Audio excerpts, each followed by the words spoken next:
La population de Mutao, un village riverain du parc national des Virunga dans l'est de la République démocratique du Congo, souffre du manque d'eau potable depuis des décennies. Ce village dispose de plusieurs terres agricoles et nourrit les entités voisines, y compris la ville de Goma grâce à la fertilité de son sol, qui produit pommes de terre, haricots ou encore bananes.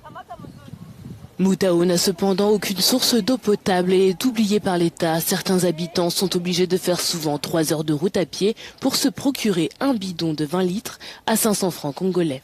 Nous allons à Kibati, à plusieurs kilomètres d'ici, pour acheter de l'eau potable et malheureusement trouver aussi l'argent pour acheter cette eau.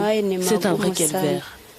Un luxe qui n'est donc pas à la portée de tout le monde. Les personnes âgées qui ne peuvent pas aller chercher de l'eau elles-mêmes peuvent souvent passer jusqu'à 3 jours sans manger, l'eau aidant à la cuisson des aliments.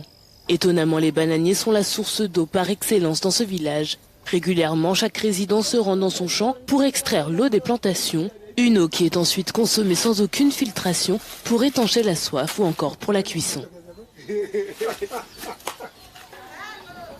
Pourtant, l'eau est à l'origine de plusieurs cas de choléra et de diarrhée qui ont fait énormément de morts dans ce village, y compris parmi les enfants. Cette eau que nous consommons n'est pas bonne pour la santé car elle contient beaucoup de microbes. C'est une eau qui n'a aucun traitement, aucune filtration. Il y a beaucoup de déchets toxiques invisibles dans cette eau, mais nous sommes obligés de boire comme ça, car nous n'avons pas le choix. Nous avons souvent plusieurs cas d'amibes, de diarrhée, de choléra et beaucoup d'autres maladies. Même pour lutter contre le coronavirus, nous utilisons cette même eau pour se laver les mains.